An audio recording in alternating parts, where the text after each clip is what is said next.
প্রায় ১২ বছর ধরে সাংসারিক জীবনের সঙ্গে মানিয়ে চলতে চলতে মাঝে মাঝে হাঁপিয়ে উঠত মৌমন। সে বরাবর শান্ত চুপচাপ স্বভাবের মেয়ে। সংসারের যাবতীয় ঝগড়া ঝামেলা এড়িয়ে চলে ভালো থাকার তাগিদে। মানিয়ে চলতে চলতে একটা সময় পরে তার মনে হয় অসহ্য এ জীবন। জীবনের সামনে শুধু শূন্যতাটুকুই পড়ে আছে তার। নিজের ইচ্ছে পাওয়া না পাওয়ার কোনো দাম ছিল না জীবনে। ইচ্ছে না থাকলেও প্রতিটা বিষয়ে তার বরের মতের সাথে তাল মিলিয়ে হাসি মুখে সব মানিয়ে নিতে নিতে সত্যিকারের হাসি হাসতেই ভুলে গিয়েছিল। মেনে না নিলে যে অশান্তি, তার থেকে কৃত্রিম হাসি অনেক ভালো মনে হয়েছিল মৌমনের। কিন্তু ভিতরটা ক্ষয়ে যাচ্ছিল তার ক্রমাগত।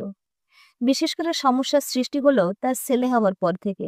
কিছু কিছু মানুষ থাকে যাদের বাইরে থেকে দেখলে মিশলে একদম স্বাভাবিক লাগলো, সংসার করলে বোঝা যায় তার আসল সমস্যা। যে সমস্যা অন্য বাইরের মানুষরা শুনলে রীতিমতো অবাক হয়ে যাবে। তেমনই একজন মানুষ মনোজ, মৌমনের বর। ছেলে হওয়ার পর থেকে ছেলের ৪-৫ বছর বয়সেও বাবার ভালোবাসা যে কি তা মৌমনের ছোট্ট ছেলে তখনও বোঝেনি। কারণ অদ্ভুতভাবে ছেলের প্রতি তার বাবার সেই টান বা ভালোবাসা কোনোটাই ছিল না। কারণ তাদের কোনো সন্তান হোক, মনোজ সেটা চায়নি। এক অদ্ভুত মানসিক রোগগ্রস্ত মানুষ, বাচ্চা ভালোবাসত না। সবসময় বলতো, তুমি আর আমি দুজনেই যথেষ্ট, আমাদের মধ্যে আবার এসব বাচ্চা টাচ্চা ঝামেলা কেন? এসব কথা শুনে মৌমন বড্ড ভয় পেত। কি বলছেটা কি? সে যে মা হতে চায় ভীষণভাবে। সেজন্য মৌমন প্রেগনেন্ট হওয়ার পর থেকেই দুজনের মধ্যে অশান্তি চরমে উঠেছিল। আগে মৌমনের শরীর খারাপ হলে মনোজ তার হাতের কাজে তবু সাহায্য করত, সময় মতো ঔষধ এগিয়ে দিত। কিন্তু প্রেগনেন্ট হওয়ার পর থেকে মনোজ অদ্ভুত ব্যবহার করতে লাগলো। সাহায্য করা তো দূরে থাক, শুরু হলো নানা রকম শারীরিক অত্যাচার, মাঝে মাঝে গায়ে হাত তোলা, আর সেই সঙ্গে মানসিক অত্যাচার। মনোজের একমাত্র উদ্দেশ্য ছিল বাচ্চাটাকে পৃথিবীর আলো না দেখানো। কিন্তু মনোজের বাবা মা আর মৌমনের বাপের বাড়ির লোকের চাপে বাচ্চাটাকে পৃথিবীতে আনতে বাধ্য হয়েছিল মনোজ। কিন্তু এর জের পোহাতে হয়েছিল মৌমনকে। একজন সন্তান সম্ভবা স্ত্রীর একজন স্বামীর কাছ থেকে যতটুকু ভালোবাসা, যত্ন, মনোযোগ পাওয়ার কথা, সেই সময় তার তিলমাত্র মৌমনের জীবনে আসেনি। ঠিক এই সময়েই বাইরে অন্য সম্পর্কে জড়িয়ে পড়ে মনোজ। ফলে স্ত্রীর প্রতি বিন্দুমাত্র টান তার ছিল না। কিন্তু স্বামিত্বের অধিকার ফলাতে ভুলত না কোনো সময়। একদিকে মানসিক অত্যাচার, তার উপরে মনোজের অন্য সম্পর্কের কথা জানতে পেরে মৌমন ভিতরে ভিতরে শেষ হয়ে যাচ্ছিল। স্বাভাবিকভাবেই সমস্ত কষ্ট দুঃখ সহ্য করে মৌমন তার সমস্ত স্নেহ ভালোবাসা নিয়ে অধীরভাবে অপেক্ষা করে থাকলো তার আগত সন্তানের উদ্দেশ্যে। অবশেষে বাপের বাড়ির সাহায্যে অনেক সমস্যার মধ্য দিয়ে মনোজের সাপোর্ট ছাড়াই একা ছেলেকে পৃথিবীর আলো দেখিয়েছিল মৌমন। বাচ্চারাও মনে হয় ভালোবাসাটা খুব ভালো বোঝে। তাই বড় হবার সাথে সাথে বাবার অবহেলার জন্য ছেলেরও বাবার প্রতি কোনো টান বা ভালোবাসা জন্মায়নি তেমন ভাবে। যেটা জন্মেছিল সেটা শুধু বাবার প্রতি ভয়। ধীরে ধীরে বাবার অবহেলা আর মায়ের আদরে ভালোবাসায় ছোট্ট ছেলেটি বড় হয়ে উঠেছিল। ছেলের বাবা অফিস থেকে বাড়ি ফিরলে ছেলেকে শাশুড়ির কাছে রেখে মৌমনকে মনোজের সাথে একান্তে সময় কাটাতে হতো। নইলে শুনতে হতো মৌমন নাকি ছেলে হবার পর থেকে তার থেকে ছেলের দিকে বেশি মনোযোগ দিচ্ছে। অদ্ভুত যুক্তি না? মনোজের মন ভালো থাকলে কতদিন মৌমন বোঝাতে চেয়েছে, আমরা একসাথে তো দুজনের ছেলের সাথে সময় কাটাতে পারি। কিন্তু যে মানুষ নিজের সন্তানকে ভালোবাসতে পারেনি কখনো, সে মানুষকে যে বুঝিয়ে কোনো কাজ হবে না সেটাই স্বাভাবিক। তাদের ফুলের মতো ছেলে যাকে অন্যরা জনসন বেবি বলতো, তাকে তার বাবা কোনোদিন কোলে নিয়ে দেখেনি। মৌমনকে শুনতে হয় ছেলে ঘুমিয়ে পড়লেও ছেলের মুখের দিকে তাকিয়ে সে নাকি বসে থাকে। ছেলের জন্য আলাদা করে কোনোদিন কিছু কিনে আনতো না তার বাবা। অসুস্থ হলেও ডাক্তার দেখাতে নিয়ে যাওয়ার দায় ছিল শুধু মৌমনের। তার বাবার নাকি কোনো দায় নেই, যেহেতু সে বাচ্চা চায়নি। তাই সংসারের খরচ বাঁচিয়ে আর বাড়িতে টিউশনি পড়িয়ে ছেলের যাবতীয় বাড়তি প্রয়োজন মৌমনই মেটাতো। আর ছেলেও বড় হতে হতে বুঝে গিয়েছিল ভালোবাসার টানটা কোন দিকে। তাই ওর সমস্ত ছোট্ট ছোট্ট আবদার, সব আদর তোলা থাকতো মায়ের জন্য। রাস্তাঘাটে যখন কোনো বাবাকে তার সন্তানকে আদর করতে, ভালোবাসতে, আবদার মেটাতে দেখত, চোখটা অজান্তে জলে ভরে যেত মৌমনের। ছোট ছেলে তার, নিশ্চয়ই বাবার ভালোবাসাকে মিস করলেও বলতে পারে না কখনো। নিজের ছেলের কষ্টের কথা ভেবে, ছেলের অপূর্ণতার কথা ভেবে ভীষণ কষ্ট হতো মৌমনের।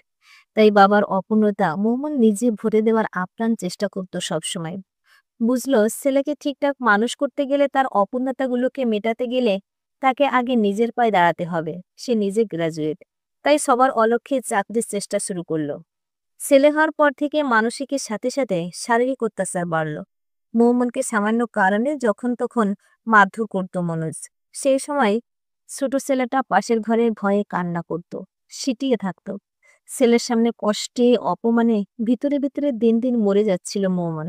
কিন্তু তবুও দাঁতে দাঁত চেপে সংসার করে যাচ্ছিল সে, আমাদের সমাজের ভয়ে আর কিছুটা নিজের পায়ে না দাঁড়ানোর অসহায়তার চাপে বাধ্য হচ্ছিল মেনে নিতে। যদিও গায়ে হাত তোলার পরে মনোজ অদ্ভুত ব্যবহার করত, বারবার নাটকীয়ভাবে ক্ষমাও চাইতো তার কাছে। মারের জায়গাগুলোয় ব্যথায় হাত বুলিয়ে দিত পাগলের মতো, আবার ঠিক টাইম মতো ব্যথার ওষুধ খাওয়াতো। হয়তো মনোজ ভাবতো ব্যথার ওষুধ খাওয়ালে শরীরের ব্যথার ক্ষতর সাথে সাথে মনের ক্ষত শুকিয়ে যাবে হয়তো। তবে সমস্ত কষ্টের মধ্যে এখন ভালোবাসার যোগান দিচ্ছিল তার ছেলে। যখন ওর ছোট ছোট হাতে মৌমনের চোখের জলটা মুছিয়ে দিত, ব্যথার কালো দাগগুলোতে বোরোলিন লাগিয়ে দিত, তখন মৌমনের কষ্ট দুঃখ সব দূর হয়ে যেত। ছেলেকে আরো আঁকড়ে ধরে বাঁচতে শিখেছিল মৌমন। কিন্তু কয়েকদিন পর মৌমন আবিষ্কার করলো তার ছেলেটা ওই পরিবেশের মধ্যে থেকে থেকে কেমন যেন দিন দিন জেদি ও রাগী হয়ে উঠছে। মায়ের উপরে অত্যাচার ছোট মানুষটার মানসিক ক্ষতি করছিল ভীষণ রকম। মাকে এক মুহূর্ত কাছছাড়া করতে চাইতো না, কেমন ভয়ে ভয়ে থাকতো সবসময়। এসব দেখে এক ভীষণ ভয় মৌমনের মনের মধ্যে বাসা বাঁধল। ভাবলো, পারবি তো এই পরিস্থিতির মধ্যে ছেলেকে মানুষের মতো মানুষ করতে? এমনিতেও তার ছেলে ছোট থেকে একটু অন্যরকম, একটু বেশি অনুভূতি প্রবণ। আসলে ওর বয়সের বাচ্চারা যখন বাবা মা দুজনেরই আদরে ভরে থাকো, তখন ওকে দেখলে হয়েছে বাবার হাতে মায়ের উপর অত্যাচার।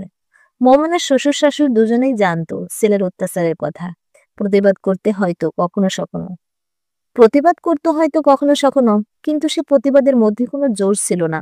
শাশুড়ির প্রচ্ছন্ন প্রশ্রয়ে ছিল ছেলের অত্যাচারে। যখন বছর তিনেক বয়স, সংসার বাঁচানোর জন্য মৌমন শেষ পর্যন্ত ভেবেছিল মনুষকে বুঝিয়ে সুঝিয়ে ভালো সাইকিয়াট্রিস্ট দেখাবে। নিজের বাচ্চাকে বাবা হয়ে ভালোবাসে না, এ এক অদ্ভুত মানসিকতা। যদিও সাইকিয়াট্রিস্ট দেখানো মোটেই সহজ ছিল না, তবু সে চেষ্টা করবে। সবার আগে শ্বশুর শাশুড়িকে আগে বোঝাতে হবে। কিন্তু শাশুড়িকে সে কথা বলার পরে শ্বশুর মশাইয়ের কানে যেতেই তিনি আঁতকে উঠলেন, যেন কিছুতেই রাজি হলেন না। তার একটাই যুক্তি, আমার ছেলে পাগল নাকি? আসলে আমাদের সমাজে এদিক ওদিক কত যে মানসিক রোগী ছড়িয়ে আছে, তার জন্য কত মানুষের যে সংসার নষ্ট হচ্ছে, তবুও তারা কাউন্সিলিং করাতে চায় না। ভাবে কাউন্সিলিং করানো মানেই পাগল। এই একই কারণে মোমেনের শ্বশুরও সাইকিয়াট্রিস্ট দেখাতে রাজি হলেন না কিছুতেই। হয়তো মনে মনে ছেলের মানসিক অসুস্থতাটা সবার সামনে প্রতিপন্ন হবে সেটা চাননি তিনি। কিন্তু এই ধারণাটা যে কত বড় ভুল। সাইকিয়াট্রিস্ট দেখানো মানেই সে পাগল তা মোটেও নাই। এটা একটা রোগ মাত্র, ভালো করে কাউন্সিলিং করালে সেরে যেতে পারে, আনন্দে ভরে যেতে পারে কত সংসার। কিন্তু সে আনন্দ পাওয়ার ভাগ্য মৌমনের ছিল না। সেদিন আর ছেলে থাকতে পারেনি, যেদিন রাত্রে সামান্য কারণে মনোজ এমন জোরে চড় মেরেছিল যে মৌমনের নাক দিয়ে রক্ত ছিটকে লেগেছিল ছেলের গায়ে পায়ে। সেই মুহূর্তে ভীষণ ভয়ে ছেলে কেঁপে উঠলেও পরের দিন সকালে বিন্দুমাত্র ভয় না পেয়ে বাবার সামনে সেই শুকিয়ে যাওয়া রক্ত বাড়ির অন্যদের দেখিয়ে নিজের বাবার দিকে ঘৃণার চোখে তাকিয়েছিল ছোট্ট ছেলেটা। ছেলের নিজের বাবার প্রতি ওর ঘৃণা এমন পর্যায়ে পৌঁছেছিল যে রাস্তাঘাটে যখন কেউ ছেলেকে দেখে আদর করে বলতো, একদম বাবার মতো দেখতে হয়েছে, বাড়ি এসে মৌমানকে জড়িয়ে ধরে ছোট্ট ছেলেটা খুব কাঁদতো। বলতো, আমি কেন তোমার মতো দেখতে হলাম না মা? মৌমন জড়িয়ে ধরে আদর করে বোঝাতো, তোমার পছন্দগুলো সব আমার মতো যে, আর তোমার মনটা সেটাও যে আমার মতো বাবা। ছোট ছেলে কি বুঝতো কে জানে। মাকে জড়িয়ে ধরে বলতো, আমি শুধু তোমার মতো হব মা। প্রত্যেক মায়ের মতো মৌমনেরও শখ ছেলেকে মানুষের মতো মানুষ করবে। একটা ছোটখাটো চাকরির জয়নিং লেটারও পেয়ে গিয়েছিল কিছুদিনের মধ্যে। পায়ের তলায় মাটি পেয়ে ভীষণ খুশি হয়েছিল সে। কিন্তু মনোজ চাকরির কথা জানতে পেরে হিসিয়ে বলল, ঘরের বউ চাকরির নামে বাইরে যাবে ফুষ্টি নষ্টি করতে? কেন, কিসের অভাব তোমার? ই, চাকরি করে ছেলে মানুষ করবে, কত সব। ওই তো পয়সা মাইনে দেবে, তাতেই ছেলেকে দিগ্গজ করবেন উনি। বেশি ছেলে ছেলে করলে ছেলেকে নষ্ট করে দেবো একদম, স্পয়েলড চাইল্ড জানো, তবেই তুমি জব্দ হবে বুঝলে। বলেই অদ্ভুতভাবে হেসেছিল মনোজ। ছেলেকে নষ্ট করে দেবে তার বাবা? এই কথাটা মনোজের মুখে যেদিন শুনল সেদিন মৌমন প্রথম ডিভোর্সের কথা ভেবেছিল। নিজের জীবনে যা শেষ হবার তো হয়ে গেছে, কিন্তু এই নরকে সে তার ছেলেকে মানুষ করতে পারবে না। বেশ বুঝতে পারল এ এক অদ্ভুত বাবা, যে নিজের প্রতিশোধ স্পৃহা চরিতার্থ করতে ছেলেকে নষ্ট করতেও কিছু হয় না। নিরুপায় হয়ে পরের দিন মোহাম্মদ বাপের বাড়ি চলে এলো ছেলেকে নিয়ে। সে এমনি ডিভোর্স ফাইল করতে পারতো, চাইলে খোরপোশও আদায় করতে পারতো, কিন্তু মোহাম্মদ মিউচুয়াল ডিভোর্স ফাইল করলো। কারণ ওর মতো অমানুষ বাবার কাছ থেকে ছেলের জন্য বা নিজের জন্য খোরপোশ নিতে আত্মসম্মানে বাঁধল তার। সব থেকে বড় কথা, তার মনে এটাও ভয় ছিল, যদি এই খোরপোশের বিনিময়ে তার ছেলেকে কোনোদিন দাবি করতে আসে, এটা সে সহ্য করতে পারবে না কিছুতেই। ছেলেকে কোনো মূল্যে ওই অমানুষের হাতে তুলে দেবে না সে। এদিকে বাড়ির লোকের কথোপকথনে 4.5 বছরের ছোট্ট ছেলেটা বুঝেছিল, বাবা অথবা মা যে কোনো একজনের কাছে ও থাকতে পারবে। ভীষণ ভয়ে ভয়ে সংকোচে কতবার জিজ্ঞেস করেছে ও মৌমনের কাছে, মা, কার কাছে থাকবো অনু? মৌমন বুঝতো ওর ছোট মনে কি ভীষণ ঝড় চলছে। ভীষণ আদরে বুকের মধ্যে আঁকড়ে ধরত ছেলেকে, যেন সমস্ত কষ্ট ঝড় ঝাপটা থেকে ছেলেকে আড়াল করতে চায় সে। পৃথিবীর কোনো কিছুর বিনিময়ে ছেলেকে কাছ ছাড়া সে করবে না। ছেলেকে বুকে জড়িয়ে ধরে পরম আদরে মাথায় হাত বুলিয়ে বলতো, আমি তো আছি সোনা, ভয় কি? কিন্তু ডিভোর্সের এগ্রিমেন্ট পেপার পেয়ে মনোজ বেঁকে বসলো, কিছুতেই সই করতে চাইছিল না। সই করলে তো সব লেঠা চুকে যেত, তবুও চাইল না, হয়তো মৌমনকে এত সহজে মুক্তি দিতে চায়নি তাই। বেশ কিছুদিন ধরে ভীষণ রকম মানসিক আর আইনি টানাপোড়েন চলার পর মনোজ যখন বুঝলো আর কিছু করার নেই, তখন সে ডিভোর্স পেপারে সই করতে বাধ্য হলো। যেদিন সই করা পেপারটা মৌমনের হাতে পৌঁছালো, সেদিন তার ছেলে মৌমনের কাছে এসে ভীষণ ভয়ে ভয়ে আর ছলছল চোখে মৌমনকে জিজ্ঞেস করলো, মা, আমি তোমার কাছে থাকতে পারবো তো? মৌমন ছেলেকে পরম স্নেহে জড়িয়ে ধরে তোর কপালে চুমু দিয়ে বলল, আমার কাছ থেকে তোকে দূরে নিয়ে যাবে এমন সাধ্য নেই কারোর। শুনে ভীষণ আশ্বস্ত হয় 6 বছরের ছোট্ট ছেলেটি। মৌমনকে এক অদ্ভুত কথা বলল, আমাকে এই কাগজের সেই লেখাটা দেখাও মা, যেখানে লেখা আছে আমি তোমার কাছে থাকবো। মৌমন ডিভোর্সের এগ্রিমেন্ট পেপারের নির্দিষ্ট লেখাটার লাইনটা দেখাতেই মানে বুঝতে না পারলেও লেখাটার উপর ভীষণ বিশ্বাসে আলতো হাত বুলিয়ে ছোট্ট ছেলেটা আনন্দে ইয়াহু বলে চেঁচিয়ে জড়িয়ে ধরল মাকে। ছেলের আনন্দ দেখে মৌমনের চোখে জল চলে এসেছিল। মা আর ছেলে দুজনে দুজনকে জড়িয়ে ধরে কিছুক্ষণ কেঁদেছিল মুক্তির আনন্দে। প্রিয় ভিউয়ার্স, এতক্ষণ সাথে থেকে গল্পটা শোনার জন্য অশেষ ধন্যবাদ। গল্পটা ভালো লাগলে একটা লাইক, কমেন্ট ও শেয়ার করতে পারেন। আর পরবর্তীতে এরকম আরো সুন্দর সুন্দর গল্প শোনার জন্য আমার চ্যানেলটি সাবস্ক্রাইব করে পাশে থাকুন। ধন্যবাদ।